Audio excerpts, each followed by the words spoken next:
says what? I want to play a game. I see dead people. I'm running this monkey farm now, Frankenstein! We are the weirdos, mister.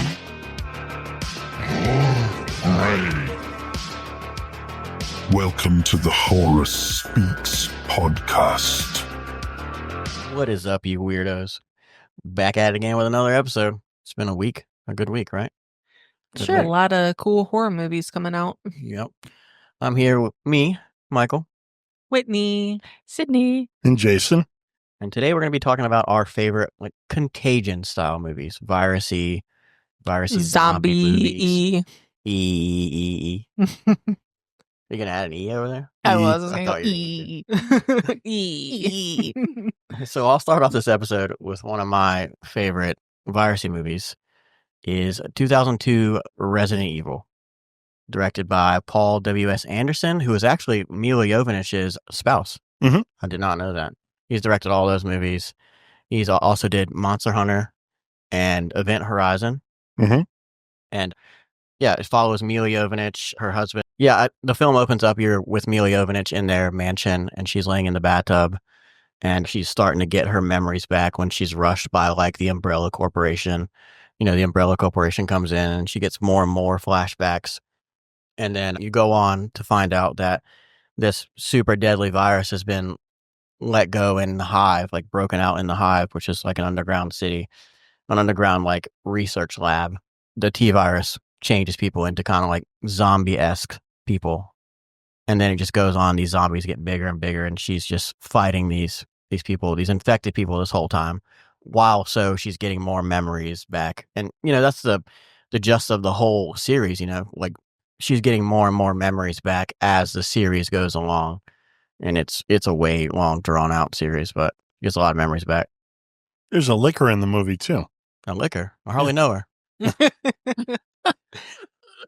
There is a liquor in the movie. What is that big zombie's name? He's in Dead by Daylight. What is his name? Big macho dude. Nemesis. Nemesis? Oh, from Yeah. that shitty sequel. We call him Nemesis. Nemesis. He's a dick in Dead by Daylight. But yeah, I enjoyed that movie. It made me fall in love with Mila Jovovich. She is very cute. She was in what? Fifth Element. The Fifth Element. Mm. Mhm. That's my Multipass. favorite movie that she's in, actually. Yeah, it made me fall in love with her. She was in what else was she in? She. Some things and some stuff. Yeah, I'm not sure what other stuff I've seen her star in. It's mostly been the Resident Evil movies. Honestly. And Monster She's in Hunter. The Perfect Getaway, Oh yeah, she was in that one. and she's also in The Fourth Kind. Oh, hated- yeah. I hated that movie. The fourth. I Kind. loved The Fourth I Kind. actually liked The Fourth Kind. I liked The Fourth I like Kind. that And I really one. liked Perfect Getaway, if you've never seen it. It's got Steve Zahn, Josh Duhamel, and another girl in it.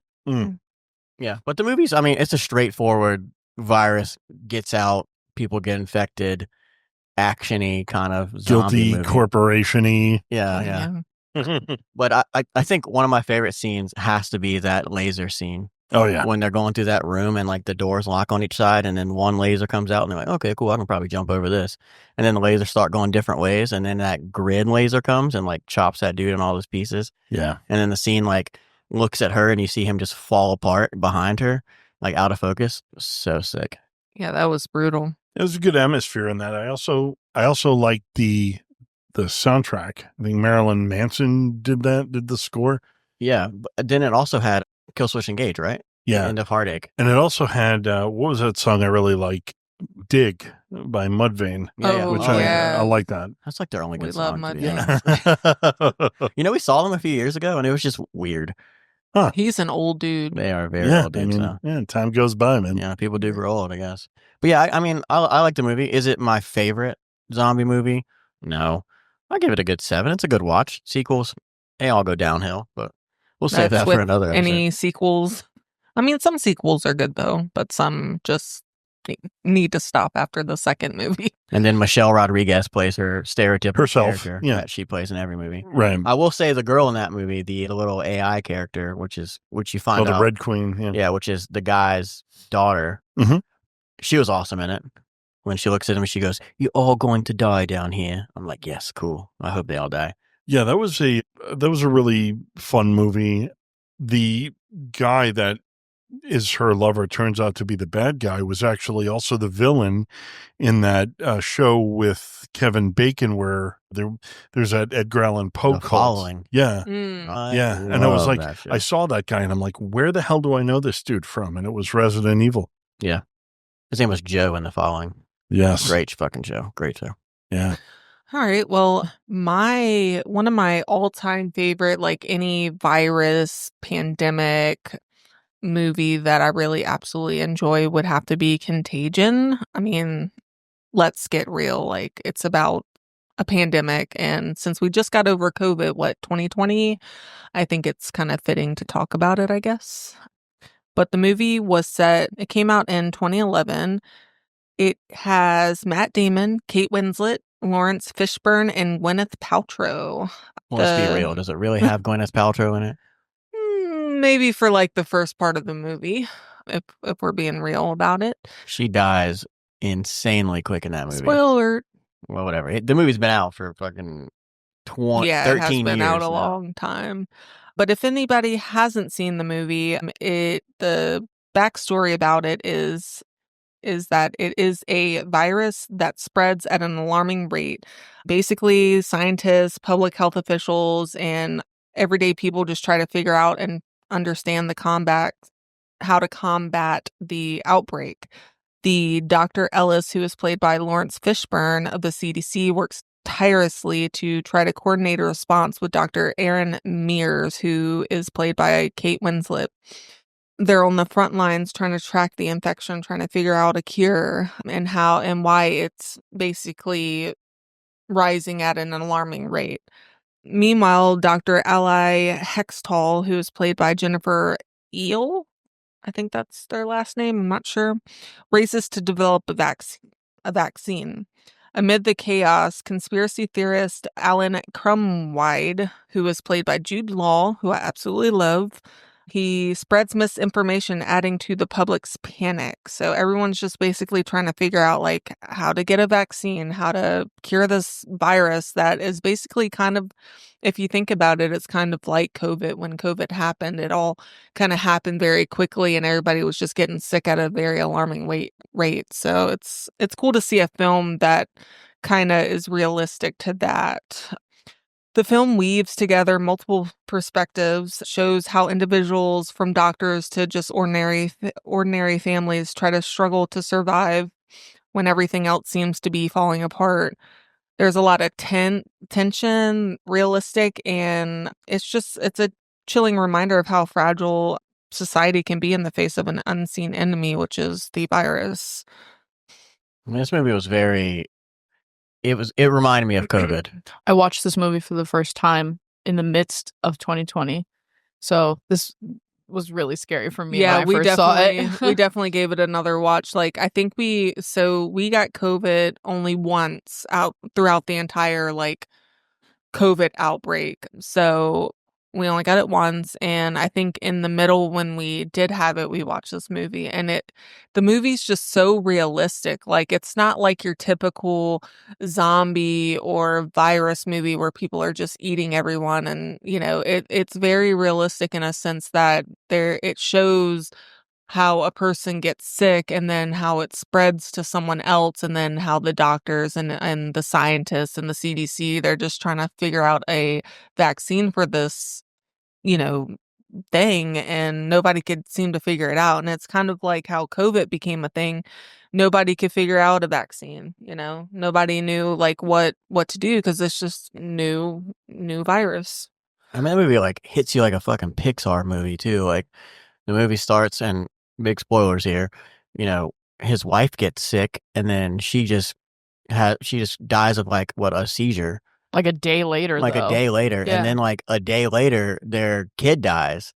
So this dude just has like a daughter left, and he's like struggling to like see what's going on and find a cure. And you just kind of follow him throughout the whole thing. And it shows wild. just how like I loved the scene where they're in the movie theater and someone coughs in the movie theater, and it shows the germs spreading throughout the whole thing. So it's like even when they isolate someone or quarantine someone, like it's too late, it's already spread to who knows how many people. That scene was really cool because in real life you don't see like if someone coughs or if someone, sneezes, or how germs are actually, because, germs are microscopic. So you're not seeing any of that. So it was really cool in the movie to kind of see visually how it could be spread, in the air and all that good stuff.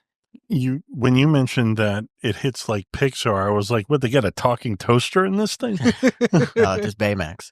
No, it just hits like Pixar. Like every movie that Pixar makes, it just like hits you in the first 10 minutes. Hits you in the feels. And you're just crying the whole time. You're not even paying attention to the movie anymore. That was Up. Yeah. But I think what really makes Contagion so compelling is, like I said, the unsettling realism. It's so realistic, and it really shows you like what could go on behind the scenes of trying to figure out what a vaccine is for one of these viruses. I think director Steven Soderbergh and writer Scott Burns did really good at crafting a story that feels eerily present, highlighting the fragility of society when faced with an invisible threat. The pace is methodical,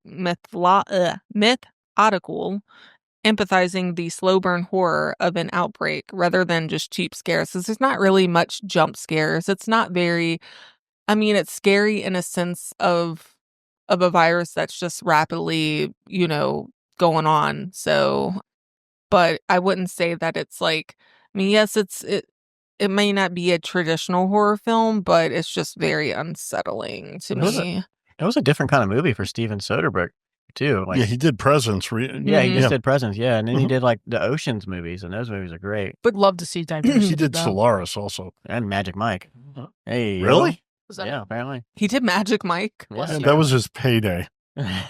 He was like, let me see if I can do this real quick. But yeah, I think, like, I love the fact that it's not like a horror per se, like no jump scares, obviously. It's just straight up like panic. It's one of those horror movies that doesn't have to scare you to be scary.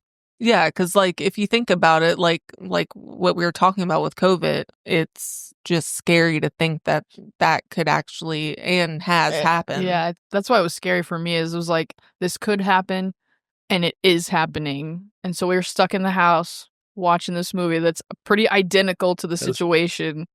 Well, yeah, because it popped up on like, it was on like Netflix's like top 100 in the world or whatever, or top 10 in the world, and like then all these blog posts were like, "Oh, there's a pandemic. You should check out this movie." Like thanks, media. Did you guys watch Songbird? No, I don't think I've ever seen that one. It was pretty good. It's a COVID. It's like actually like if COVID had gone on to be COVID-22, so it's like a future view of COVID. It's more sci-fi. It's not really scary, but it's kind of like this though. It's like if like this were to happen this way, it would be pretty scary. Yeah, but I have to say, like, because there's not really much Contagion movies that can basically, what is the word I'm looking for, compare to that. I feel like it's good in its own thing. Sure, there's other viral movies and, probably pandemic movies and stuff, but I feel like they really did a good job at making the movie the way it is. At showing like all the stuffs. Yeah, I like it. I mean, I give it an 8. Yeah, I think I give it about an 8 out of 10. Yeah, I think that's a good. I feel like if you haven't seen the movie, it's definitely a good watch, especially after dealing with like COVID and seeing how that unraveled and everything. So I give it an 8. Yeah, I'll watch it at some point. You never seen it? No. Wow. Mm-mm. I think you and I were talking about it on the way here. That's yes. Yeah, because the opening, and I forgot to mention this too. Like the opening scene is just basically this person gets on a bus in, I think it's another country. I forget which country it is, but they get on a bus and obviously like this person's sick, so they're coughing, doing all this, bloody nose, red eyes, and they're giving it, it's spreading to the people in the bus. Then that person was traveling and goes to the United States, and then it just spreads just like how COVID did. So yeah, You be spreading. yeah. You do be. That's what she said. So I'm gonna start mine off with Birdbox. Did you guys see Bird Ooh. Box? You know, when you Yep. just said something about Sandra that, Bullock, right? Yeah. Yep. for some reason, when you said something about that movie just a second ago, Songbird? You thought of I Bird hit Box? Bird Box hit me, and I'm like, no, maybe I haven't seen that one. Yeah. Love So, Bird Box. Super good. Let me go into this. When a mysterious force decimates the population, only one thing is certain. If you see it, you die. The survivors must now avoid coming face to face with an entity that takes the form of their worst fears. Searching for hope and a new beginning, a woman and her children embark on a dangerous journey through the woods and down a river to find the one place that may offer sanctuary. To make it, they'll have to cover their eyes from the evil that chases them and complete the trip blindfolded. So, this is one of those movies that kind of felt like two different movies at points, because they're all kind of in that house at one point. For me, this was also like a better take on The Happening. I don't know. God, Because they're not hurting each other. Hated They're it. The Happening. I saw it in So- theaters. and I That's was like, with Mark Wahlberg. Yeah, it's Mark Yeah. Wahlberg and Sort of. Zoe Deschanel. I loved the concept of The Happening. Like, you get this viral thing and then you basically kill yourself or hurt yourself. It's different than like zombies eating other people or people hurting other people. But I just thought Bird Box was the much better execution of that idea. I mean, does M. Night Shyamalan Ding Dong really do anything that we have high expectations for? Half and half. I would say I half. mean, I and like The Mist, I but I love hated The the Mist. end. Well, The Mist isn't.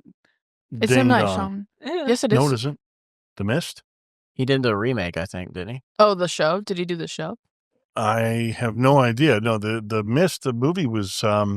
I thought. Oh my goodness! Why can't I think of his name? He did. Oh, it actually isn't M. Night Shyamalan. Yeah. He Oh, did. shoot. Frank Darabont. Right. I was thinking the whole entire time did that he Cloverfield. did that.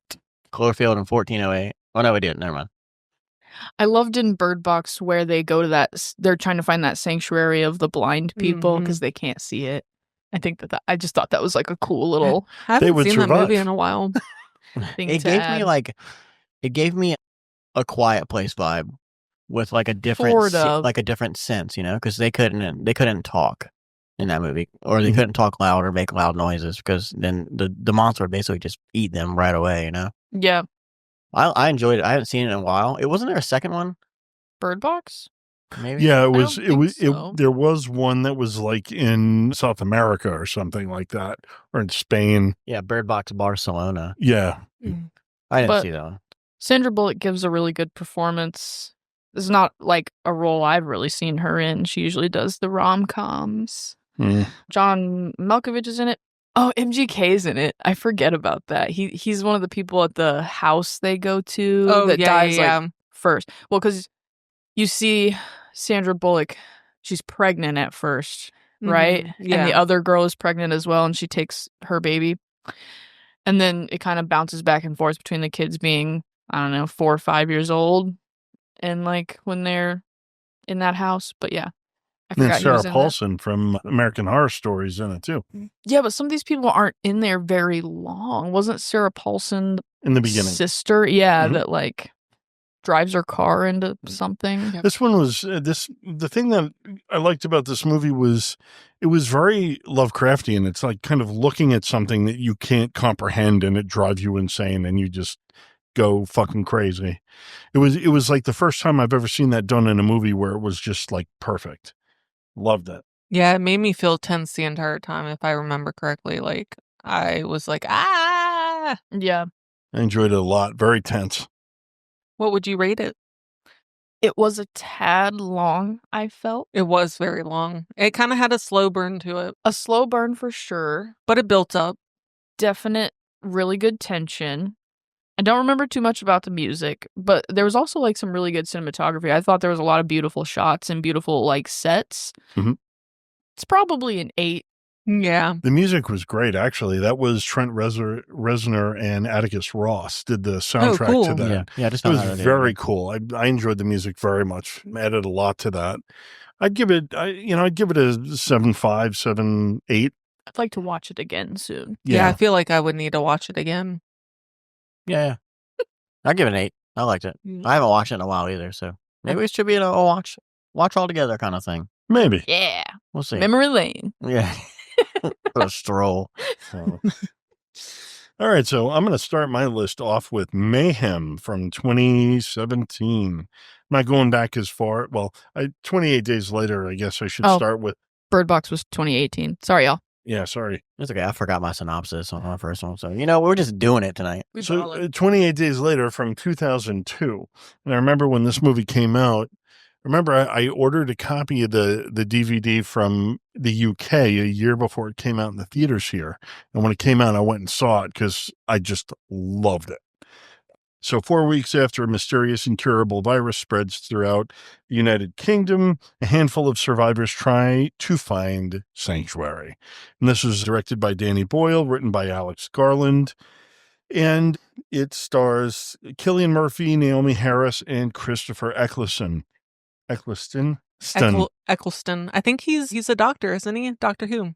Yes. Yeah. And It's the first Doctor. Well, That's and the right. new. So this one was just kind of like, people argue about this being a zombie film or being a pandemic film. I will always maintain that this is a pandemic film. People are sick, not undead. And so, I love the way they did it. It was very fresh take, almost kind of like in a found footage way at moments. But Cillian Murphy was great. Brendan Gleeson can never do any wrong. He was in this as well. And then it really was one of the few movies that I've seen that actually really kind of scared me at times, especially that scene in the tunnel when their car breaks down and they have to change a tire and the infected come running down into the underpass. And yeah, that freaked me out. I loved it. I thought it was, and I love the song, that theme song for the movie. That's pretty severe. Yeah, it's got a lot of emotion in the song, so it kind of like plays a good beginning for what the movie has to unravel. What year was this movie? 2002. 2002. Oh, okay. Yeah. I don't remember the first one as much as the second one left a much bigger impact on me. And I'll get to that when it's my turn again. But I loved how, like, the opening scene, how, the animal rights activists break into the lab and, the guy tries to tell them, you don't want to do this, and they do it, and, fuck all. And then all the shit happens. Yep. Rage. I haven't seen it in a while. I think I want to rewatch it, especially since the new one's coming out. Oh, So. yeah. Yeah. Definitely should watch the first two before we go see the third. Oh, yeah. Yes. Oh, yeah. Definitely a thing. Absolutely loved it. It was just one of my favorites. And I remember arguing with someone back in the day. They thought the Texas Chainsaw Massacre remake was a better film. And I was just kind of like, wait a second, why? It's like, this is like something entirely like new and, I mean, I love. But I mean, I was young and stupid. I love the Texas Chainsaw remake. Oh. I love all the Texas Chainsaw I love the Massacres. first part of it. And we'll talk about that another time because I did like it. I just felt like, it ended with, but anyways, yeah, I love.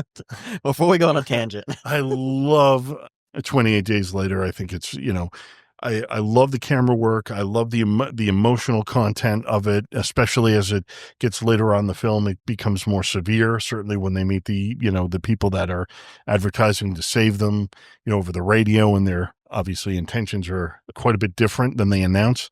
But great stuff. I absolutely love it.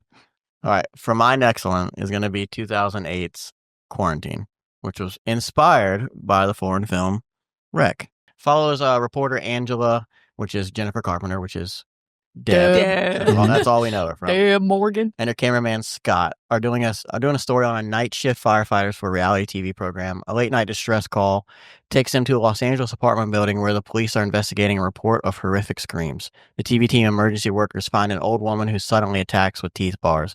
What's more, Angela and company find that the building has been sealed by CDC workers. Then the attacks really begin. This movie is in my top found footage movies too. So that'll come up in another episode.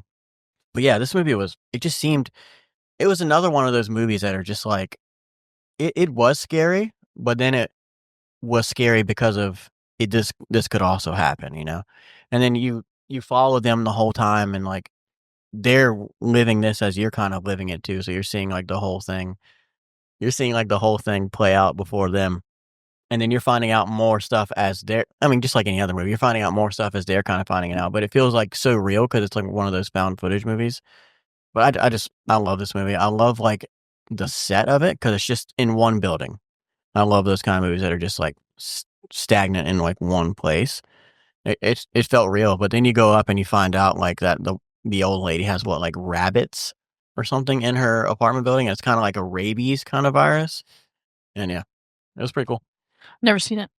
Very good. It's really good. It's like one of those found footage movies that's not like a typical found footage movie. It's mainly like just kind of a news footage, and you're seeing things unfold very quickly, and it definitely starts off really tense, and then it just dread for the whole, part of the movie. So Jay Hernandez was in this from Hostel. I didn't realize that was him. Oh yeah, It's been a little bit since I've seen it. The original is very good. I prefer the original, but the remake I thought was really good. I enjoyed it a lot, and it is different.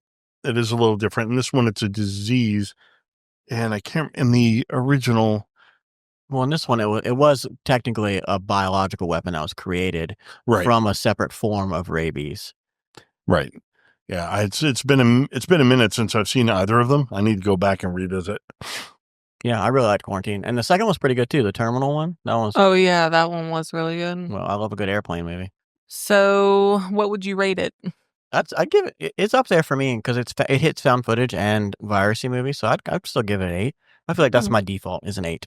Yeah, I always get Quarantine, and what's that other movie that it's not Quarantine, but it's kind of filmed in that way where the Cloverfield. Yeah, I get those two mixed up all the time. I feel like they came out around the same time ish. I could be wrong, but I think Cloverfield 2008. was 8. Yeah, 2008. yeah, this was 2008 too.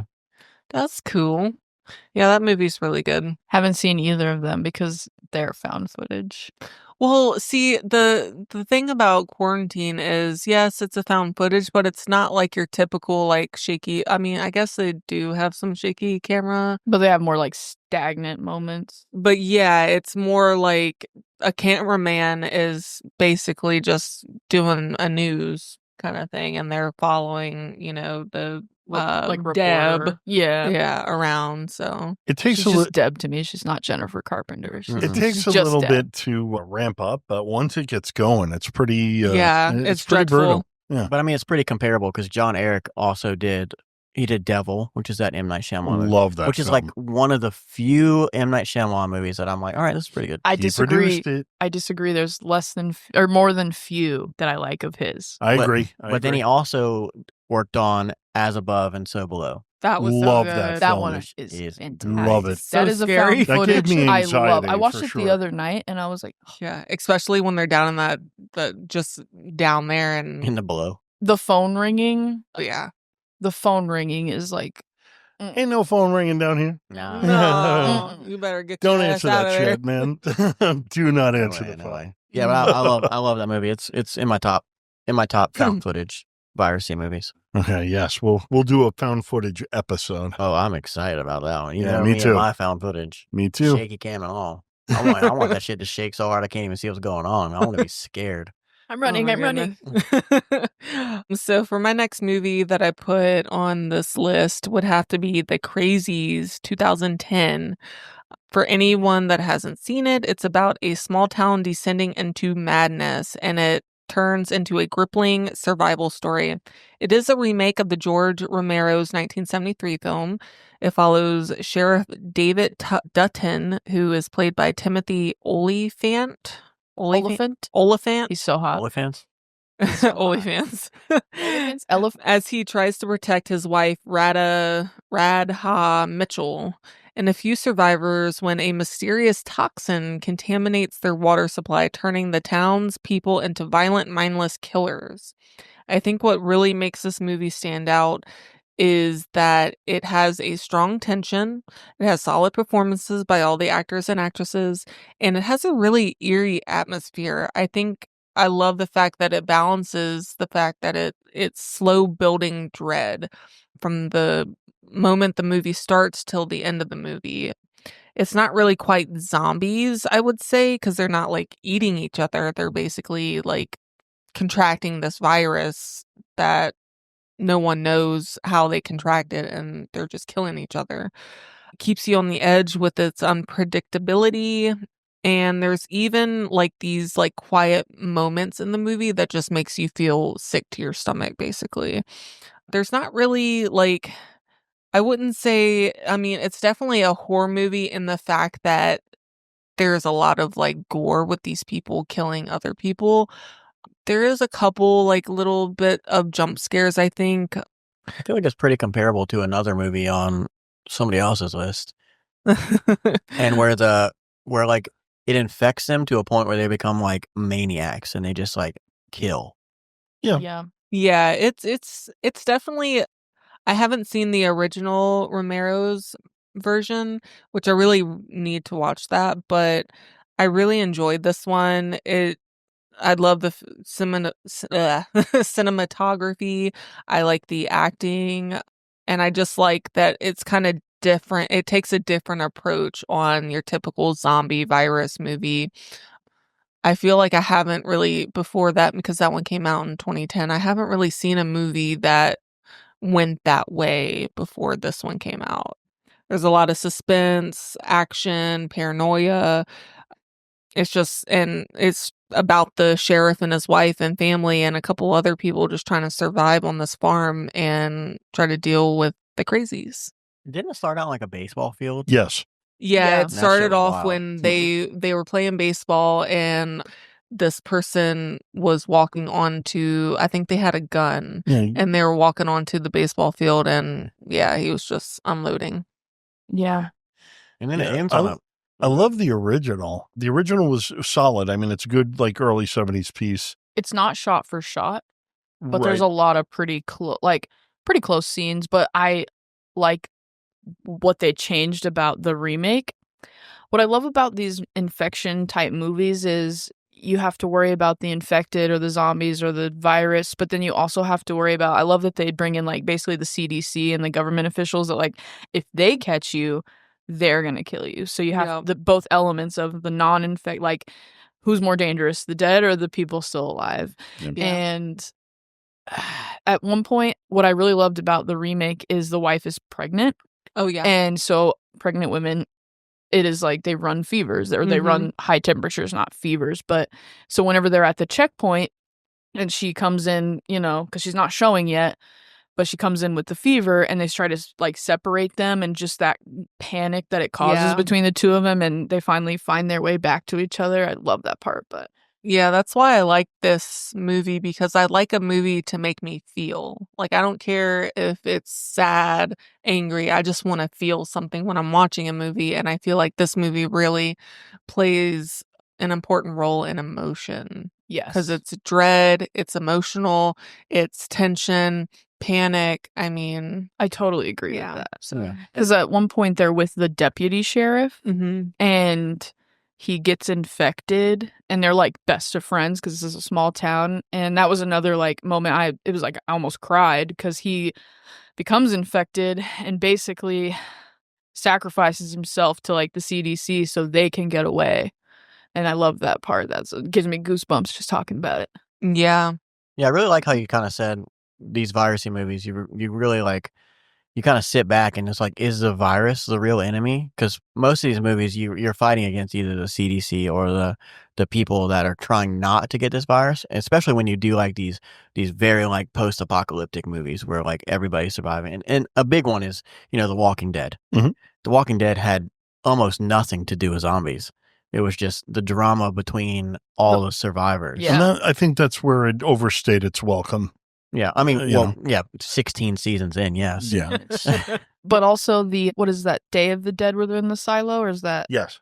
That is like that one. They're like, they have the zombies outside, but then they have this controlling guy who's basically trying to take over, and like he's also dangerous, violent, almost like minimal brain function like a zombie. Walking Dead took major cues from George Romero, no doubt. Yeah. No doubt about it. Well, it's just like in Quarantine, I forgot to mention, you know, like the CDC is outside of this apartment building the entire time. They're not letting them They're leave. not letting anybody out. And if you do try and leave, you die. Well, that was the really interesting thing about the original film was these people are getting sick. You're seeing relationships and families being torn apart.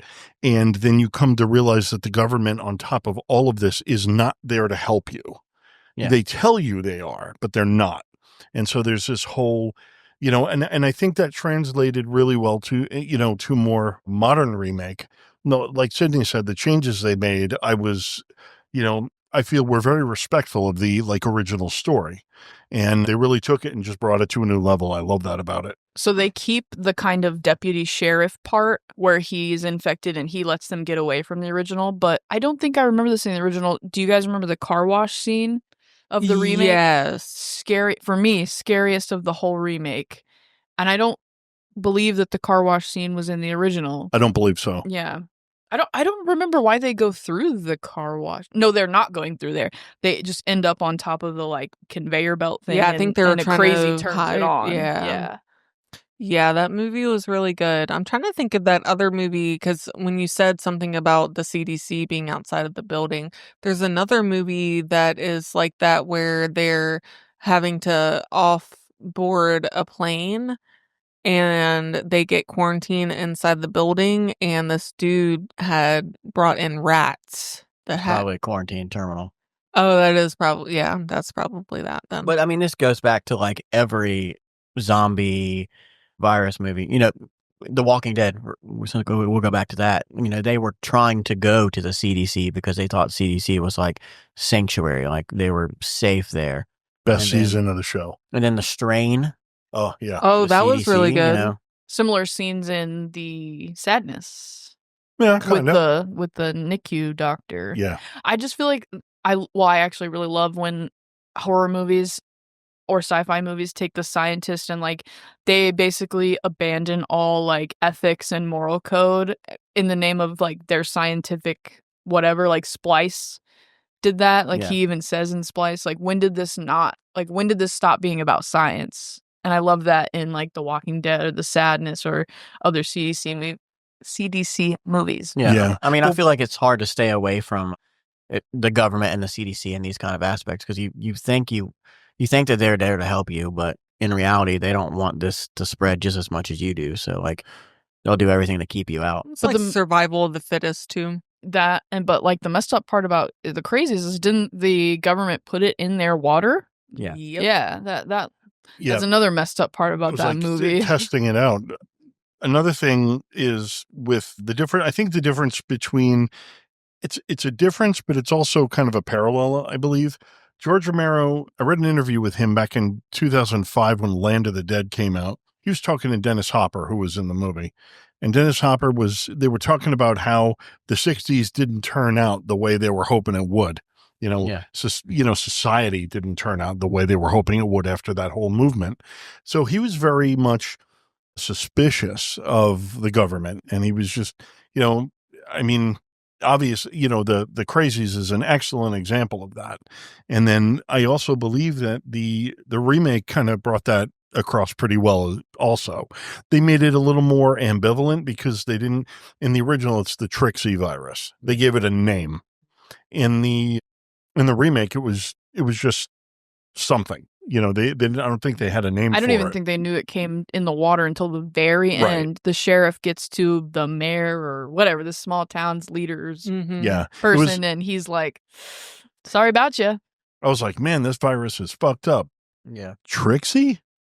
Named it Trixie? Yeah, and then, going back to the government aspect of it, or the corporation, we go back to Resident Evil, and there's a scene in it might be the first Resident Evil, I can't remember, where they're they shut down the city and they stop everybody from going into this, and they lock everyone in the laboratory. Well, not even that, even in another one, they lock everyone from leaving the city, right? And then they stand on top of the big walls, and they're basically just shooting everybody, just killing everyone. So, but I do want there to be another Crazies because it kind of left you on did leave a big cliffhanger. The truck, the nuclear explosion, the truck crashes, and then the reporter comes on. Sometimes I think it's better when they leave it to your imagination like that. It makes the impact of the film more. You know, True. I just like series. It's not Sometime, like but they could do a second one. they could. They could. They could be doing that. What's your next one? My next one. Such a Nar. good movie. Oh, nar. Nar, you forgot. Oh, nar. I can't find my page. Keeping this in. Just kidding. My second one is 28 weeks later. Speaking of shooting everyone trying to get out of the city. Chill. Who? What? No, go ahead. You What were did I saying? miss? What did I miss? The sphincter says what? No, I'm just kidding. Who? So 28 weeks later, 6 months after the original epidemic from 28 days later, the rage virus has all but annihilated the population of the British Isles. Nevertheless, 6 months is crazy to do that. Nevertheless, the U.S. Army declares the danger past, and the American soldiers arrive to restore order and begin reconstruction. Refugees return to British soil, but one of them carries a deadly secret. The virus is not gone. Chat, we gotta break out laughing. Chat. All right, we're gonna have to just take that out. No, we're keeping it in. Jason just dropped peanut M&Ms on the floor. I think it went under the couch. It's the- A Get penis. together. Penis M&M. One penis M&M. that thing. Was it blue? That Was it a blue ball M&M? thing bounced. It went under the couch. You must bounce. If it's under the couch, it's You good. must Bounce bounce on on it. If it's under the couch, it's good. Racist style. Listen, we don't need to talk about that movie any more than we've already talked about it. Oh no, All I right, love that chat. though. True story. We're back, chat. All right, we back. We sorry. All right, rewind it for That's us. staying in there. These are the friend moments. This is what makes this podcast. This is the genuinity. Because this It's like, could happen if remember you walked when in on us on Jason Starbucks. dropped the penis in the But this could happen if you walked in on us on Starbucks and we were talking about movies. Whitney would drop a piece of her muffin and be like, "God damn it," and then we'd be good. All right, are we good? Are we back? Are we Yeah, together? we're good. good. We're Chill. good. Are you- Chill. Woosah. Hmm? Bringing it Goose back. Woosferatu.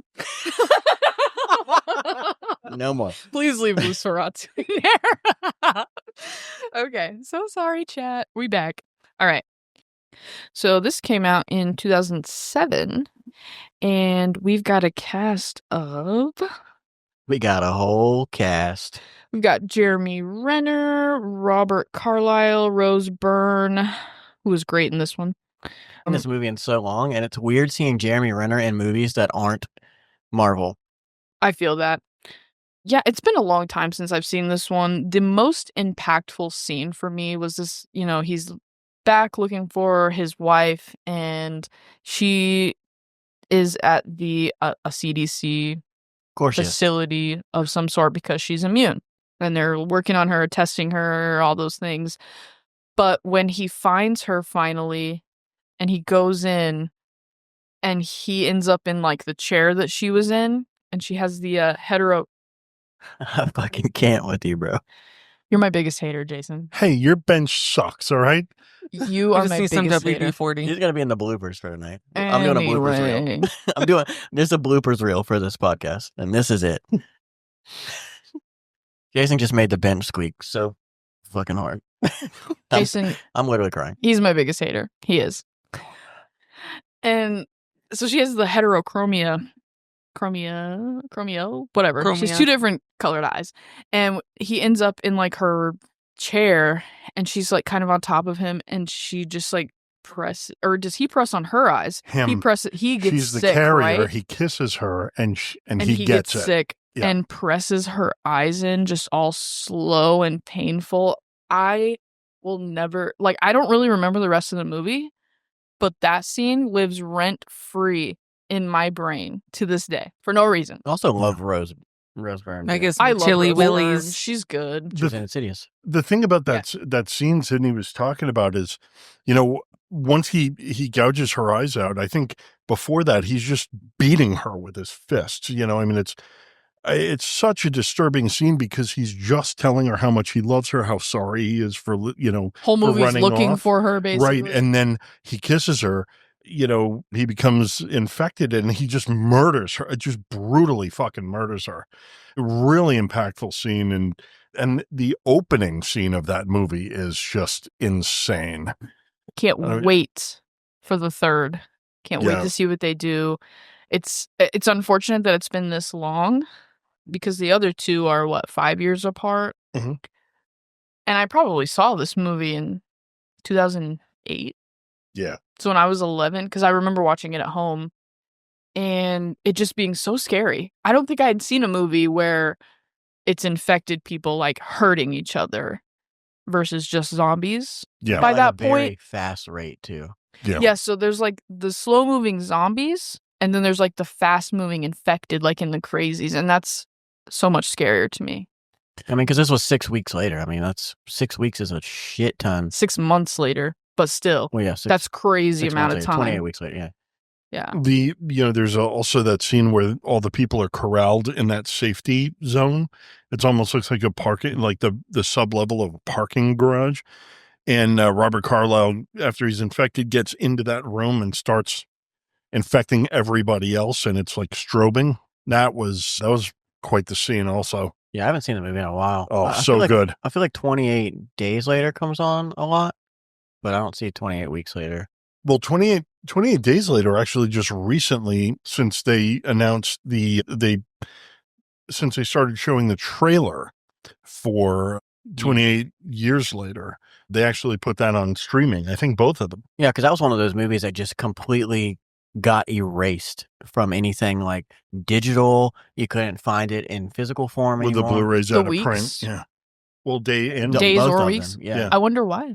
I don't know. I mean, I had the Blu-rays. I just kept them because I love the movie. So I mean, we're just in a world where like physical content is just kind of dying out now that we have. Not Yeah. at our house. no, yeah, it's being preserved. There are a lot It's of at like, our house. Well, Yeah. they're all at your house. Yeah. Well, if you're a collector, I can see, because I went through a phase where Yeah. I was collecting movies a lot too. But then with streaming services, for me, as not being a collector of movies, they're just taking up space. But I mean, I can see why as a collector you would want that. But then again, if you wanted to start collecting during that time, it was like nearly impossible to find that movie. Like you just could Yeah. not find it.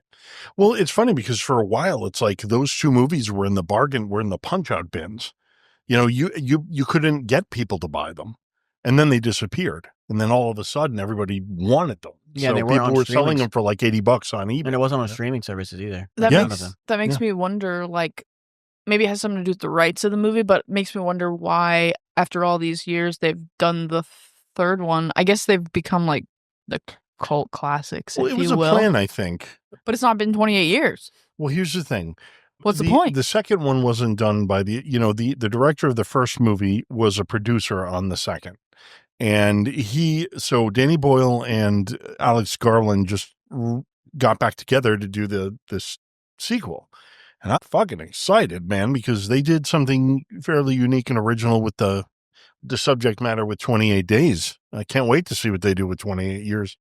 I wanted that zombie in the field scene to really be Killian. Cillian Murphy. He's not even going to be, his character isn't even going to be in this movie. Nope. It's going to be in the next one, The Bone Temple. But for our hearts, we can pretend it is him. It's Killian. I I can tell by those cheekbones. Look It's at not that. him, but okay. It's not him, but it is in my mind. It is. It might not be him playing it, but we can pretend it's his character. And I love Robert Carlyle, who was Begbie in Trainspotting, if you've ever seen that. I've never seen that. Oh, God, I love that movie. All right. Well, yeah. All right. So, number 2, and this movie is by no means number 2. This is Mayhem from 2017. Joe Lynch, who directed Wrong Turn 2. And most recently, what's that Lovecraft porno movie he did? Oh, my God. Well, I can't even remember the name of it. It's based on The Thing on the Doorstep. Whatever the hell that, can't remember. Anyways, that director, and written by Matthias Caruso, starring Stephen Yun, Samara Weaving, and Stephen Brandt. And this movie is about a lawyer who was set up by his company and wrongly fired. And he wants to see the higher ups. He wants to see, he wants his job back because he's absolutely pissed. And as this is happening, the CDC locks down the building because there's a virus that noticeably one of your eyes turns red. That's the indicator, and you just start acting out your impulses, like, fucking, fighting, killing, anything. It's Anything letting goes, the intrusive thoughts win. basically. And so Samara Weaving is this character that comes into the office and asks Stephen Yeun for help, and he doesn't help her. And so the two of them end up getting held together in the basement, and all hell breaks loose. And the two of them join forces to go back up, to work their way up to the top of the building, him to get his job back, and for her to be able to keep her home. And it is just an absolute blast. Yeah. It's violent. It's funny. It's just off the fucking wall. I absolutely love this movie. Have you seen this one? Have y'all seen I was just about to say, I've I never think I've seen seen it. it like once or twice come on like Pluto or Mhm. something. But I do remember Stephen Yeun being in it. And Stephen Yeun is Glenn from The Walking Dead. But then you have Samara Weaving, who was in The Babysitter. She was Ready or in Not. Ready or Not. Ready or Not was Guns great. Akimbo. She was amazing. And then the Azrael. She Yes. was in Azrael, yeah. What I loved about this one is they're all infected, but it's not a post-apocalyptic film. Like, Yeah. this is a virus that's been around for a couple of years, and they live with it. Like, the infected people can still work in the office. It's just they're the people on the phone that are like, well, fuck you then. Like, they go off on the phone, but like they still are out in the public, and it's not that type of infection or post-apocalyptic film, which I really like that little twist. But Yeah, it's a blast. I can literally toss this movie on anytime and just watch it and have fun with it, enjoy it. It's a lot of fun. Oh, and Carrie Fox is one of the bigwigs in this film, and she was in Shallow Grave, which was Danny Boyle's first film, which I was looking at her going, I know this actress, and I couldn't place it, and I looked her up, and yeah, a little trivia. But if you haven't seen it, check it out. It's definitely a movie that I think we should check out. It kind of gives me, what was that one movie we watched where they're in like it's not a virus movie. It just doesn't pertain to this episode at all. I'm trying to think of this. If we're thinking the same thing, it's where it's kind of like they have some sort of like virus, but they aren't going to get you sick kind of thing. And they have these little cards and they have to get specific things at the little station. And then like, I remember a scene where they went into a hospital and they're trying to save these patients, but these other people were like, no, I don't want to save them. They start trying to kill them all. Well, it's not the movie I was thinking of. Yeah, I'm trying I was to thinking think of this that movie one. that's like they're in they're in like a big office building, and they're all just working, and then their boss basically tells them like, hey, you need to kill everybody. Like, Oh, a certain amount the experiment, what is not that? Sam Alive.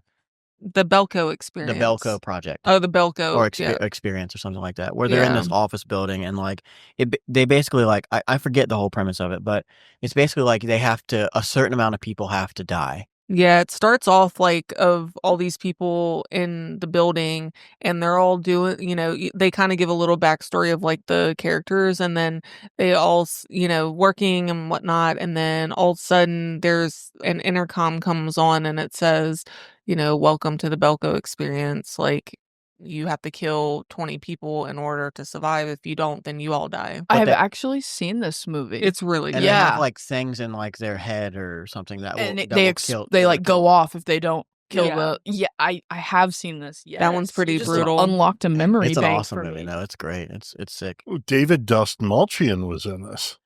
I remember this Huh. one being good. You literally unlocked a little memory bank. I do remember that. Yeah, there's a bunch of people in it too. I mean, yeah, Wow. I haven't seen this. I'll have to. it's a solid one. Yeah, I think you should definitely watch it. But my next movie will be 2013's World War Z. There was a brief moment where I did not like this movie just because it just didn't feel like real enough for me. But then I watched it enough on Pluto, and I really started liking it.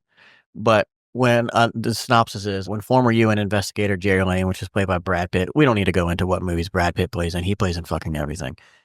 And his family, him and his family get stuck in an urban gridlock. He senses that it's no ordinary traffic jam. His suspicions are confirmed when the city erupts into chaos. A lethal virus spread through a single bite is turning healthy people into some something vicious, unthinking, and feral. As a pandemic threatens to consume humanity, Jerry leads a worldwide search to find the source of the infection and, with luck, a way to halt its spread. This movie was sick to me because it kind of, instead of following like a survivor or somebody that's kind of like scared of this bite, you literally follow someone that's in the government. You follow someone that's in the UN that is fighting these kind of things, and you see their kind of process in it. Like they're, you see the scene in the beginning where they're in the car and like they're just driving and cars start flipping and everything, and then the people get out and start biting each other, and then it gets crazy, and then they have to get to the top of this building to have like an evac, like they have to get on this helicopter to take them to the ship. And then they think when they get to the ship that everything's going to be okay because like they don't have to worry about the infected or anybody because they're on a ship. And then his higher ups tell them like, hey, you got to go find this. We got to send you out to this military base in like this other country, and you got to find it. And then I like that aspect a whole lot of them, of the government officials playing a big role in this versus like the survivors, I guess, because they're kind of survivors in a way, but they're more so of the officials trying to find a cure of this instead. Yeah, Well- I'm sorry. Go ahead. Go ahead. Well, I was going to say I love the way that if you outlive your usefulness for us, we're not gonna protect your family kind of thing. So you have to go and do this for us. Well, but it was also like they had spots on the ship for government officials and their family, and that was like a really scary element for me. I only watched this movie like 2 years ago for the first time, and it was like super scary when it was like, damn, if you're not a government official of some sort, you don't have a survival spot, and they just left you. Yeah. That was pretty scary. Yeah. That's I think a departure. Like I told you, I read the book. The book is interviews with different officials 10 years after the fact and how they dealt with the situation when it arose, the whole zombie thing, and how the governments and government agencies dealt with it. And it was really fascinating. Yeah. So there's traces of it in the movie, but the movie, really just kind of put the pedal to the floor, I think, more. And that whole scene in Israel was just wow. Well, I think one of my favorite scenes is when he first gets off the ship and he flies to like that other, like China or something, and that It other, was Russia? or the other. Oh, no, I'm sorry. Philippines or something. Yeah, when they have to go into that army base or whatever, and they fly in and it's dark as shit and it's raining, which is already like a chaos. It's a setup for disaster, right? And then they have to go and get the other doctor to help them find the cure to it. And then they end up making too much noise. Oh, his fucking wife has to call him. Well, no, because at one point when they're getting off that plane, he's like, they say something like, he's the best chance of survival, he's your leader, but then doesn't the guy accidentally like shoot himself as he's getting off the plane? Well, he slips and accidentally shoots the doctor. Yeah, so I was like, and you're like, oh fuck, what happened? This is but he's like, what happened? Because he doesn't want everybody else to know that he accidentally shot the doctor. He's like, well, he just kind of died.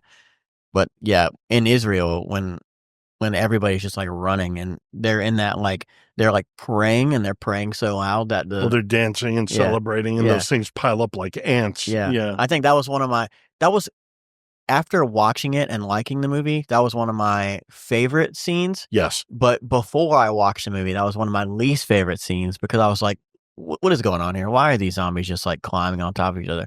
But now I've seen more movies where they start climbing on top of each other. The Sadness is one where they just like pile on top of each other. And Train to Bus. No, not Sadness. Yeah, Train to Busan. Train to Busan, where they just climb on top of each other and form like a kind of daisy chain to get to people.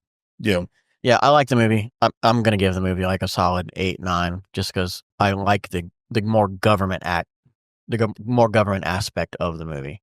Yeah, I really enjoyed that one too. I watched it for the first time last year, and I really enjoyed it. It was a different take on what a typical zombie viral movie would be like. And that one scene where they're like they're like running through that like kind of like bridgey area. You see it from like the side where they're running across this like little bridge through the buildings, and that one kid is just like in a fetal position, like in between, and they run around him. I was like, that is crazy. The one scene that like kind of kept me on my toes was the scene where the main character was trying to get the shot in the In the lab, hospital at the end. Yeah. and he's having to like go quickly but also efficiently because those people, all those things are around, and so that was very, very like panicky and kept me on my edge. Yeah. So my movie that I'm going to talk about next is a movie that is kind of a underrated movie. It is going to be Viral 2016. It's a sci-fi horror film that blends infection-based horror with an intimate coming-of-age story. It's basically about a movie that follows two teenage sisters, Emma, who is played by Sophia Black Ilya, and Stacy, who is Anali Tipton, who finds themselves trapped in their suburban home as a parasitic virus rapidly spreads, turning people into aggressive zombie-like hosts.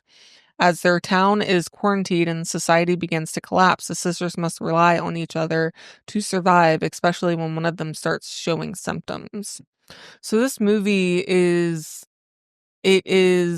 chaotic as it starts. It basically has where there's a party going on and all these young adults are doing the party thing, and one of the person that is a host comes into the party and tries to basically infect everybody at the party. You can see the sisters, they're having a good old time, and then at one point of the party, the host is basically trying to kiss her and give her this parasitic virus. We don't really find out that one of the sisters is infected until the middle of the movie when she starts showing symptoms. And I really like this film because it shows emotional factors with the sisters and how, one of them gets infected, and like it's a powerful movie. I really enjoy it. I love parasitic virus type movies. I think that, like I said, what really stands out is the character relationship rather than just another horror spectacle. The bond makes it add emotion to the movie, and trying to struggle and figure out what to do in that sense. I feel like if you enjoy like the virus outbreak horrors with a mix of the like drama and suspense, then it's definitely worth checking out. Let's see. I've never seen this movie, but We watched it before. It comes on Pluto all the time, but we've definitely seen it. I think one of the scenes that really like stuck with me in this movie is when the sister obviously has this parasitic virus and the other sister is having to basically like put her in the closet, and she like barricades her into the closet. The sister barricades her sister into the closet, and she's trying to feed her and stuff, and the sister's like, will you just hold me? Will you just hold me? And it's just very emotional, but then like also very just dark. I don't know. I like parasitic virus movies, and I thought it's a pretty good movie. The ending is really sad, but I don't know. It's good. I don't have much to add, but I do know that the director Jeremy Joust or Juiced is actually partners with Sophia Black, the girl that's in the movie, and he directed movies like Paranormal Activity. He did Paranormal Activity 3 and 4 actually, and he did Nerve with Dave Franco. And, I'm aware of that. And that chick from American Horror Story, what's her name? What is her name? Sarah Paulson? Emma Roberts. Oh, there's another scene in this movie too that really stuck with me. So the sister and I guess her boyfriend, while the other sister is locked up quarantine, the sister that gets infected, they basically, one of them tries to take the parasite out of the sister because she obviously doesn't want her sister. Now I remember this. Yeah, she doesn't want her sister to die or get I remember that infected. scene. So her sister and her boyfriend go in there and give her a bunch of like sleeping drugs, basically. And so she goes in there while the sister is sleeping and takes the parasite out. Yeah, I remember that scene. And you would think that, okay, I'm taking the parasite out. maybe the parasite, she's good, she's gone. So the sister wakes up and they're all like, very, very nervous that she's still going to be infected. But she goes and starts acting normal. She's like, oh my goodness, she's super glad that it's out and everything. But then a few moments later in the movie, she starts showing signs that she's still infected. So she ends up running out of the house, and the sister and boyfriend like try to go after her, and they see that she runs into this home, and so they follow after her and they go down and they see that she went to the basement. And I was like, nope, do not go down there. Do not go into that dark basement. So she goes down into the basement and it's completely pitch black dark. I'm sitting there like about to pee my pants because I don't know what's going to be down there, because you don't really see what this parasite is completely. So it's kind of very hidden in a way. And so when they go down in this basement, all you see is a bunch of these like people that are infected with this parasite, and it's like kind of like a string that goes like through the people. Like, I don't know how to explain it, but it's just like all you see is all these people in a line, and it's just like a big cluster of just parasites, and it's so creepy. It makes me definitely have the chilly willies. Yeah, I'll have to check it out again. It's a good movie. That scene though was crazy because you get to actually see like what the parasite looks like. So, has anybody else seen that movie? I have not. Is that more recent on because I know there's a parasitic movie like that on Netflix, or is it Shudder? Well, this one's 2016, so it's not terribly recent. But yeah, no, it's a few years old. Yeah, it's a really good I love that it kind of shows the drama and everything with the sisters. Like, if my sister was infected with a parasitic virus, then I don't know what I would do. Like, that's got to be hard to knowing that someone you love has this virus and you try to do everything you can to make her survive. And then it's just the end is very sad because obviously she doesn't make it. And parasitic viruses are a whole different ballgame than like the viral viruses. No, this thing, I don't know what you would call it, because the parasite comes out of their mouth. Mm-hmm. And that's what you see in the basement. You see this thing, everyone's it's basically a web that goes into one, and it's basically just eating one person. And the blood or whatever they're eating from, but as soon as it latches onto somebody, it infects them. So, what would you rate it?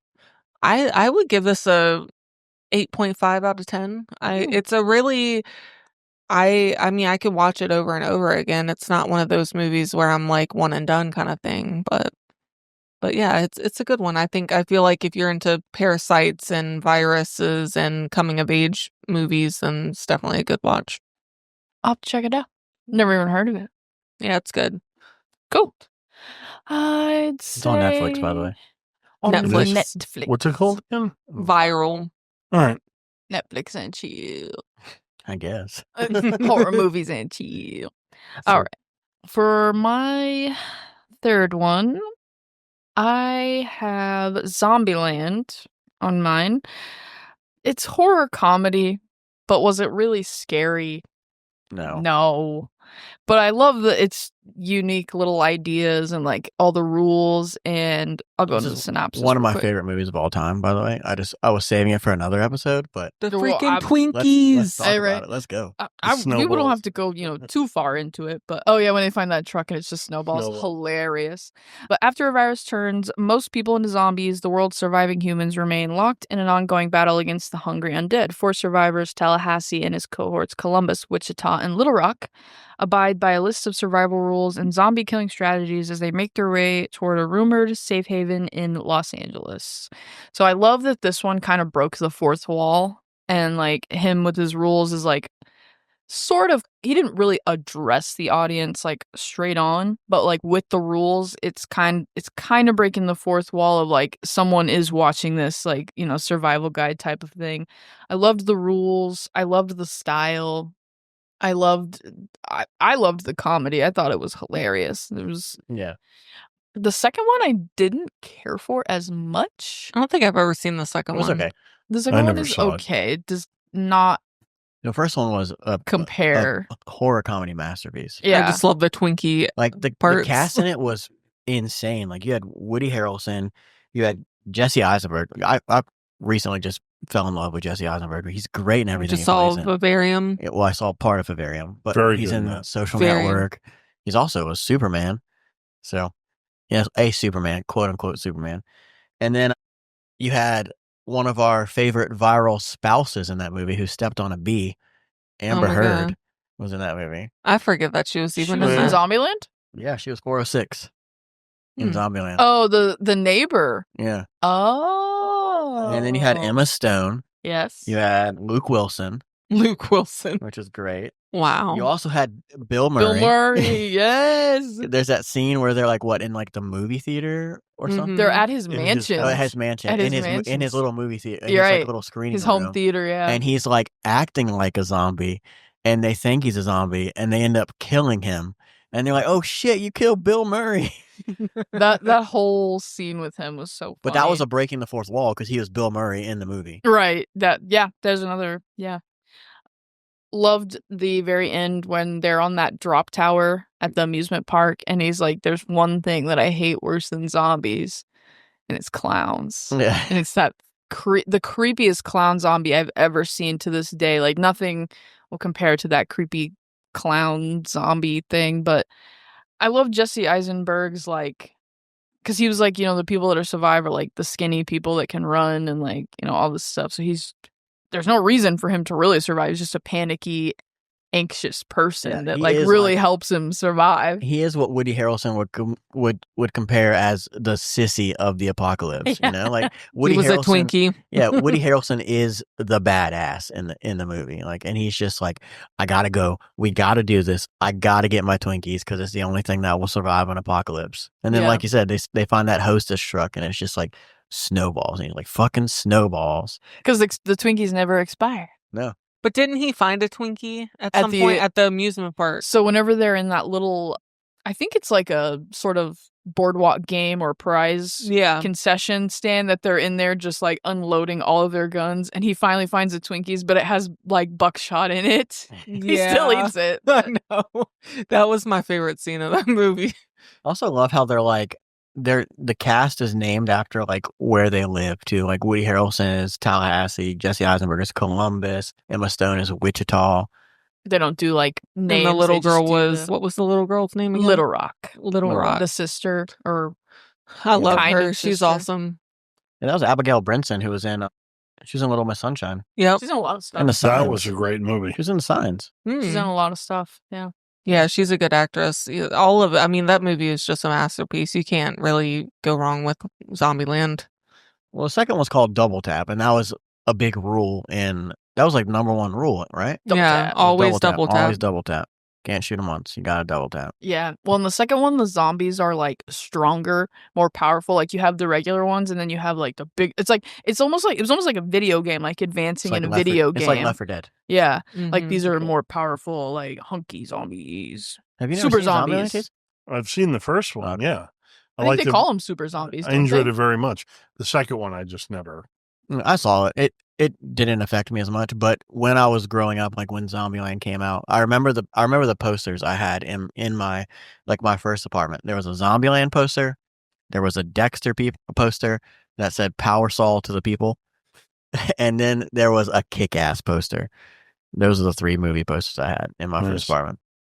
But yeah, that's a 10 for me. It's a 10. 10 out of Just 10 for me. creativity, style, acting, strong cast. The twist with Wichita and Little Rock. Yeah, twist. They were always on something else. It was just a great all around. I would say 10. Just not cinematic masterpiece. Yeah, I'd give it a 10 out of 10. But Yeah, Really there's good nothing movie. There's no like crazy cinematography in that movie. It's just horror comedy at its finest. Yeah, and it's not really like a huge plot either. They're just trying to survive and make the best out of it.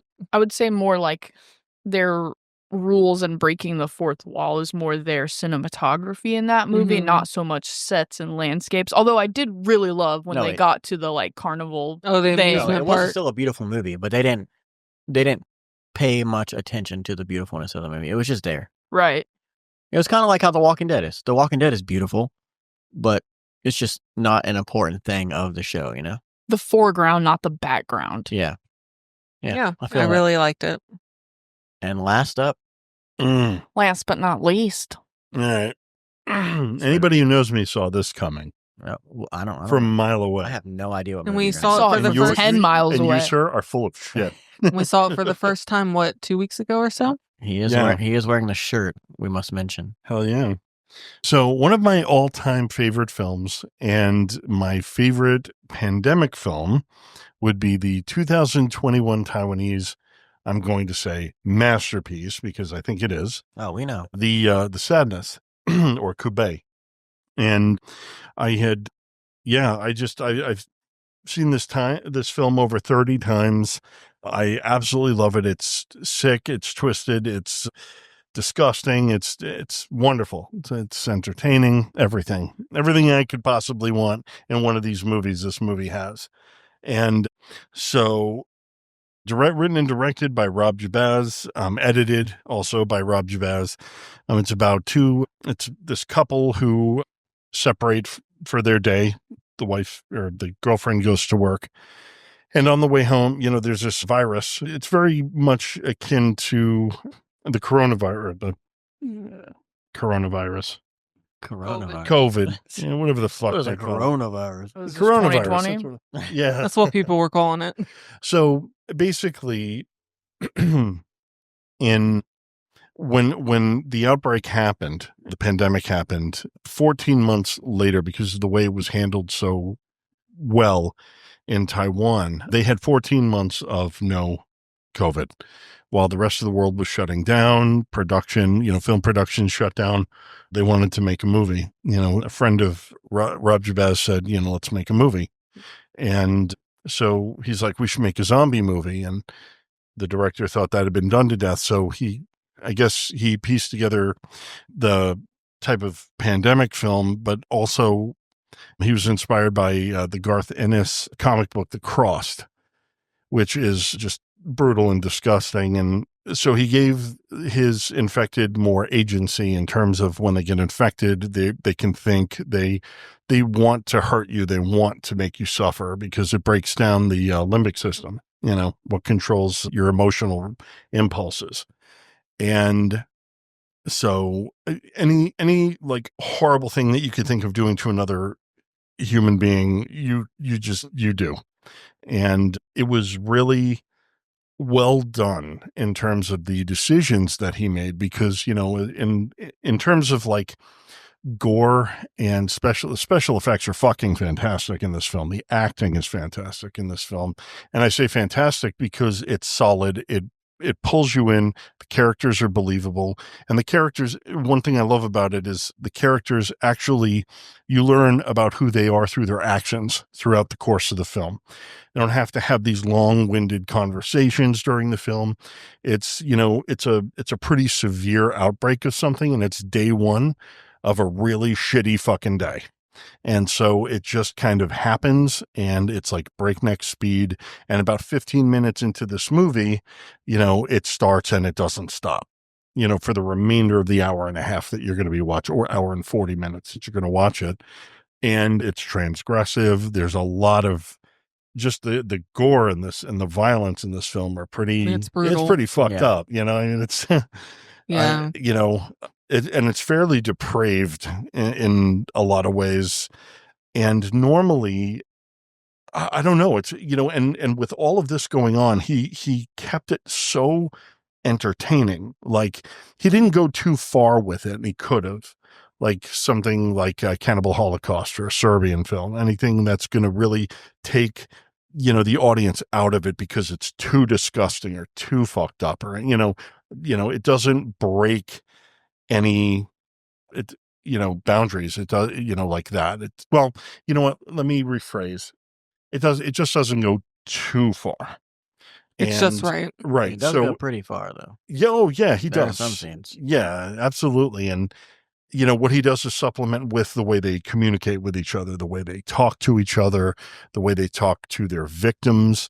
So it just, I found the combinations and the choices Jabaz made for this film really intriguing and different.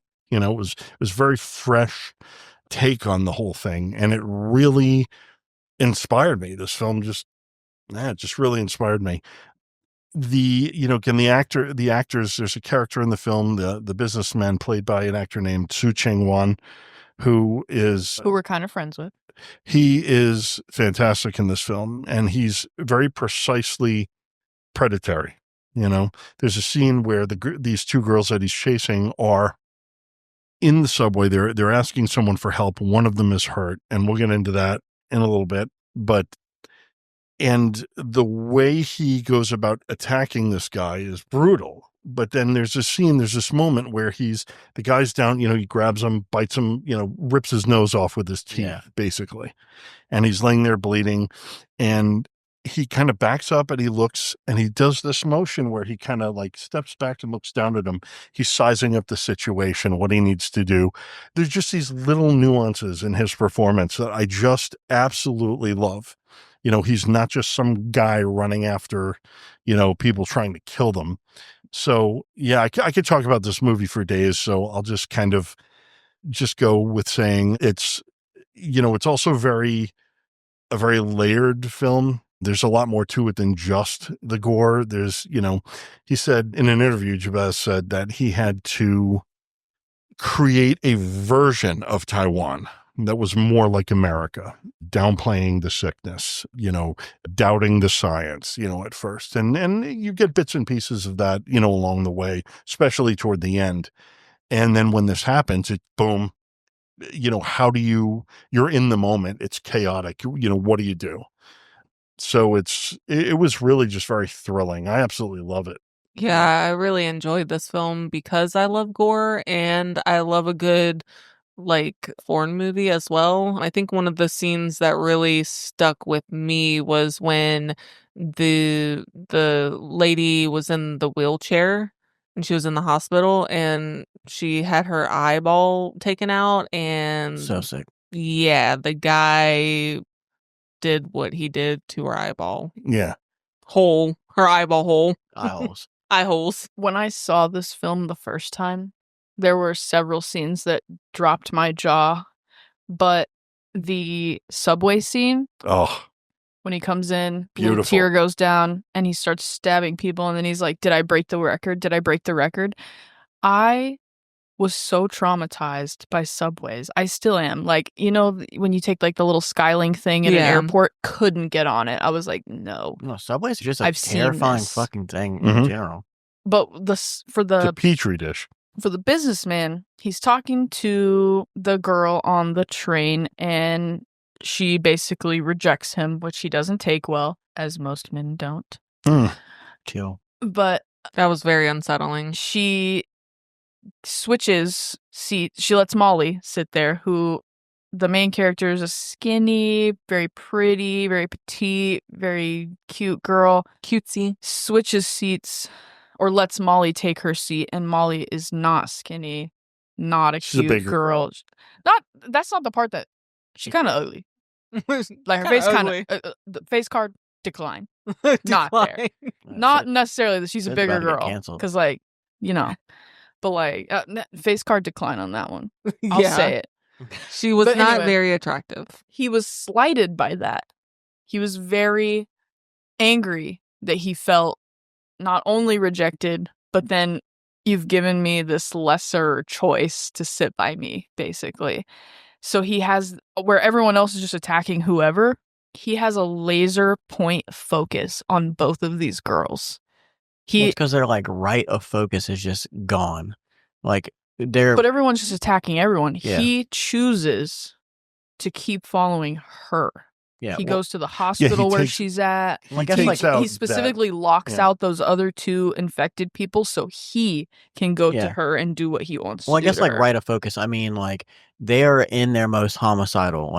They are just, they want to kill and they need to kill. So if anything is gonna bring them to kill more, then there after that.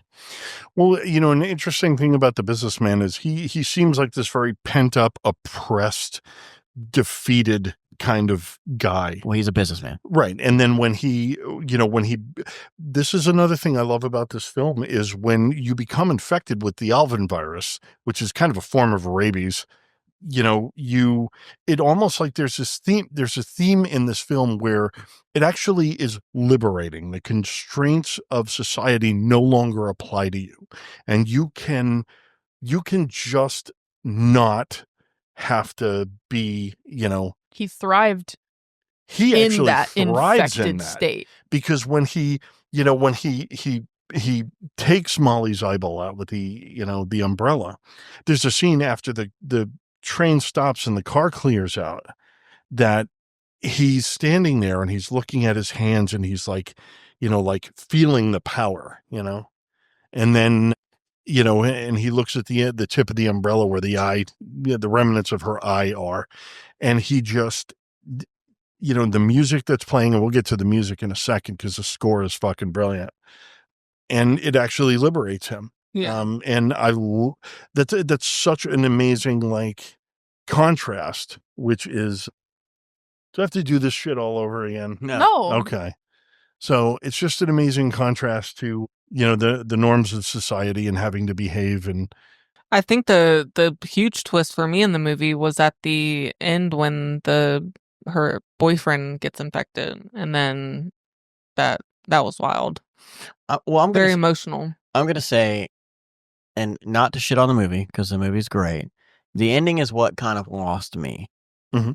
and I don't know why it lost me, and I can't figure out why it lost me. But towards the end, I just got for me, I went into the movie because this is a movie we talked about when we first met, and you were like gore, gore, gore, gore, and I was like, all right, cool, because we went to Nightmare Weekend to meet David Howard. Yeah, it was the first movie I brought up to you. Terrifier. Well, first movie after Terrifier. Yeah, so it was we were on the subject of gore, and you were like, "Oh, Sadness got some gore," and I was like, "Bet, let's watch it." So I went into the movie not even considering a storyline. I was like, "Damn, what's gonna happen in this movie?" And I was like, "Gore, gore, gore, gore, gore," and then they added a storyline. I was like, "Nah, I don't fucking care." And then that was my take on it. Yeah. The movie is great. I loved the beginning of it when they kind of it was kind of like vlog style where they opened up, and it was kind of like you see him waking up and you see him kind of doing his thing, and they were just chatting and everything, and then he went out to the balcony, and then he was talking to his neighbor, Mhm. and then he saw that one chick way off in the distance on top of the house, on top of the roof. Yeah. And it was kind of like a day in the life of this guy, and I loved that weird vicious kind of craziness to everybody. Everybody was just smiling because they were just happy to kill people. Yeah. And even when they ran up on that group that was hurting that other person, they just turned around and they just all smiled at him. And that's fucking creepy. Yeah. But I just didn't care about the storyline as much as I wanted to. Okay. Well, I mean, it's, he gives you enough to be able to follow what's going on. Yeah, I could follow it for sure. Yeah. But it was just, I was stuck in the gore. Oh, yeah. There's a lot. Yeah, that's fair. Yeah. And I think the thing is they weren't just killing. Oh, obviously they were killing people, but they were more raging on the fact of sexually assaulting these people too. Yeah, it was a vengeance. lot of Yeah. sex stuff. Because whenever she goes to the NICU with the babies, the scientist is talking, and he's talking about the brain and how the area that controls aggression and the area that controls sexual natures or whatever they're not very different, and there's not a very thick line that divides them, which is interesting. That's a whole different episode, interesting in itself. But that was the scene I was talking about where scientists they're doing things in the name of science, but it's not ethical. And that was really sad, the babies. Oh, yeah. But the first time I watched it, I didn't know if the boyfriend would get infected or not, but that part where he's standing by that kind of lagoon thing, and he's kind of tripping out and seeing his severed head, but it's a mannequin head. The second time I watched it, I was like, oh, that's when he's starting to turn, because, their eyes are their giveaway. You don't see his face again after that little trip out he has until you know he's infected. Like, he's slowly walking through the hospital and like drops his phone in the blood, and again you still don't see his face. I was totally taken by when he got, because I had no idea that he was going to get infected at all. Like, it took me by surprise, and I was like, holy crap, like, that sucks. Yeah. And I just want to say also with this film, the cinematography it's a gorgeous looking film. No, Oh, it is. yeah. It is, and I don't want to shit on foreign films, but for a foreign film, this movie was beautiful. Yeah, it it's- was very Like beautiful. it was so sharp. Yeah, Geely Bai did an amazing job tracking. Was it in 4K? You said it was Aria, Yes. an Aria film, Did but I? yeah, I think that's what you told me. Let me check that. Keep talking, Jason. And then what is it? Victor Chang with IFSFX Art Maker did an incredible job with the special effects, 98% of which were practical. Did he do anything else? Yes, he actually did the Bollywood scene in VHS Beyond. Ah. Yeah, he's done that. Yeah, that scene was beautiful too. But it was filmed with Arri Alexis. There was a red Gemini and a red Helium. So that's like $200,000 in just cameras. Yeah. Wow. And another thing about this film is it came out like I saw it right in the thick of the pandemic, and you know, it really spoke a lot to like the political polarization of like friends, family members, coworkers, just all of a sudden just going nuts, and they're not who you remembered them to be or thought they were, and then just. There's a lot to dig into with this movie because it's so layered. And again, the performances, the music, Setjar did the music for this film, and they did an incredible job. Did they do music for anything else?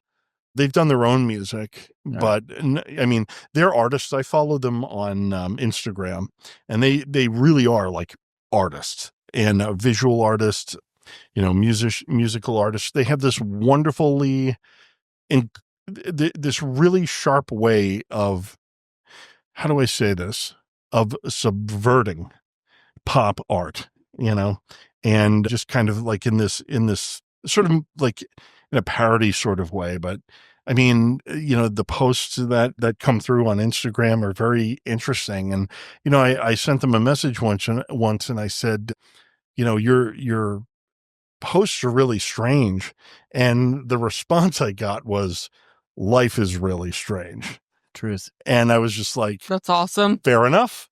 When I they said get it, when they said life is really strange, I felt that. Yeah. So it's really, I mean, the music in this film, the instruments they use, another thing about The Sadness is the primal aspects of this film. It's got this just very just like ancient feel to it on like a cellular level. What he managed to do with that, with what they managed to do rather with the soundtrack was exactly that. And it is on a cellular level. I once had a friend of mine sit me down to watch a film called Koyanis Katsi, and Philip Glass did the music, and the music was designed to make your cells dance. And that soundtrack didn't do shit for me. This soundtrack makes me feel a lot of things. Yeah, a lot of emotion. Yeah, and it really gives more depth to the film itself. I mean, these guys, they're incredible artists. It's I think his name is Lam, and her name is Tiz I. That's cool. And they really kind of, it's almost like they veil themselves in order to focus on the art. Mhm. And I love that about them. And this soundtrack is literally one of my favorite soundtracks ever. One of my favorite scores. It's just amazing. And yeah, and I mean, just everything, the combination, the team that was pulled together for this, I thought was just fantastic. I like to see them do another film.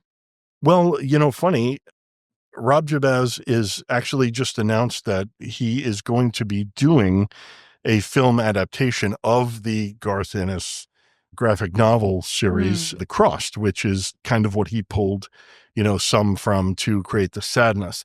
It's going to be different because the infected in The Crossed don't have the agency that they do in The Sadness. I mean, I don't know what he's going to do in terms of, adding his own flair to this film. But I'm really fucking excited. Really excited. You'll have to send me that novel, that graphic novel. I'll have to get it because it's been out of print for a little while. I'll find it. Yeah. Well, if you Google it, you I'm can sure I see can Google like it. Yeah, pages send me the name of it. That's what I mean. crossed. Yeah.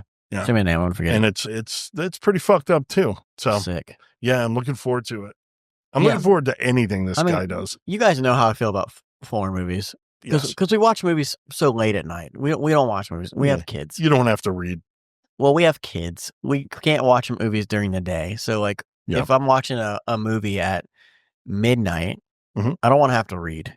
Because I'm half awake, for one. And I just don't want to have to read. Like, And recently, who wants to watch English dub? Yeah, English dub sucked. Because we watched Train to Busan the other day. And it was fantastic. Like, we watched it.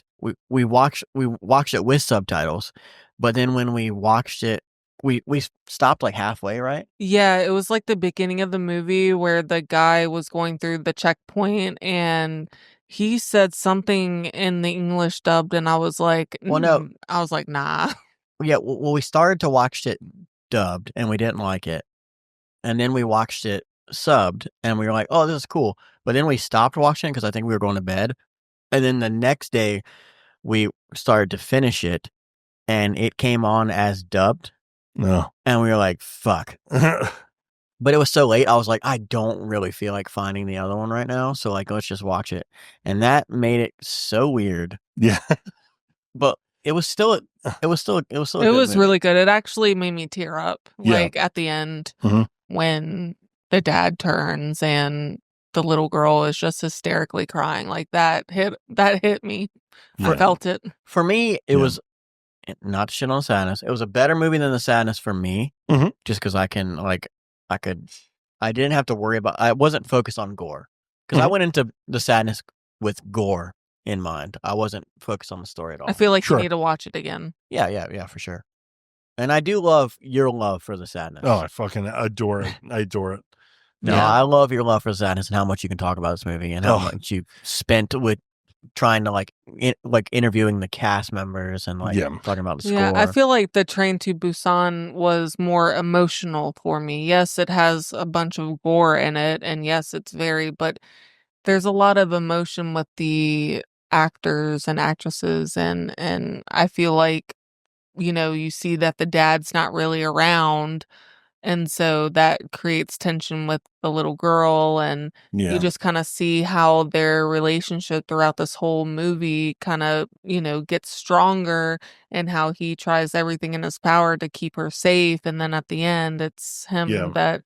Whereas The Sadness, I was like, what the fuck are they going to do next? Yeah. Like, they've taken out what eyeballs. What the fuck is going to happen? They fucked eye holes. I'm like, what is going to happen next? And then there was a storyline. I was like, there was a story to this movie. Yeah, there's that bit in the NICU where he's talking about the virus and giving you more information about, okay, all that fucked up shit you just saw, here's why. But that took almost the whole movie to get to that point. Yeah, but it kind of ties it together. Along the way. Yeah. It ties it together. Yeah, and then at the end, I love the fact that there's. That was the dog, by the way. That was she. That was just the Yoshi. He's excited about the movie. He's our biggest hater. He's excited about The Sadness, too. Or he's trying to say, he has to go O-U-T. Go poopy. Yeah, all right. Poopy dance. But yeah, I mean, there's so much to get into. I mean, obviously we have like an hour and a half, so we'll cut it there, but love it all day long. This was almost a podcast about Sadness. Yeah. I mean, I feel like I could talk about any Contagion movie. I think that's my preferred type of horror to watch because of the fact that it's so realistic. Like we were talking about the Contagion, like that's something that actually happened. Maybe not as severe as the movie, because obviously movies are going to make things more out than what it actually is. Yeah. But I love just movies like that because, you could get a parasitic virus if you think about it. Maybe, like I said, maybe not maybe not as intense as some of the movies are, but I have a thing for virus and I like zombies and yeah. Hits that's hot button. But I think we all collectively discussed a lot of great ones and some that we haven't even seen that I want to go back and watch as well. Mayhem is probably on the list too. I haven't seen that Well, one. that's Glenn so in much it. fun. So And I want to much fun. rewatch 28 Days and Weeks and up until the new one comes out. Well, we'll definitely do an episode on that when that comes out. Yeah, We'll just make definitely. that a full episode. Yep. Sure. So, But I think that's it. If you guys like this episode, make sure to drop a review. We're streaming on all platforms. We're on Apple Podcasts, Spotify, iHeart, and YouTube. can't leave forget her- the YouTube. Yeah, can't forget the YouTube. There's a couple people that love the YouTube. Whatever. If that's your Those, thing, the it's two your thing. people that love it, thank you. Yeah, if that's your thing, that's your thing. Whatever. One of And them is soon me. we will start doing some TikTok content as soon as TikTok becomes Back again. back again because, that whole debacle. So if you're feeling crazy, follow us on all socials too. We're on Facebook, Instagram, TikTok, and Threads more recently. Did you say X? And X. Yeah, we're on X. We may have to migrate to Blue Sky at one point. There's a lot You got that. Red That's all Note. you. shit. That's all you, bro. That's all you. Whatever. I'm holding Threads down. Okay. Whitney's got the TikTok. All right. But thank you guys for listening, and we'll see you next week. Stay Laters. spooky, my friends. Bye. Okay, bye.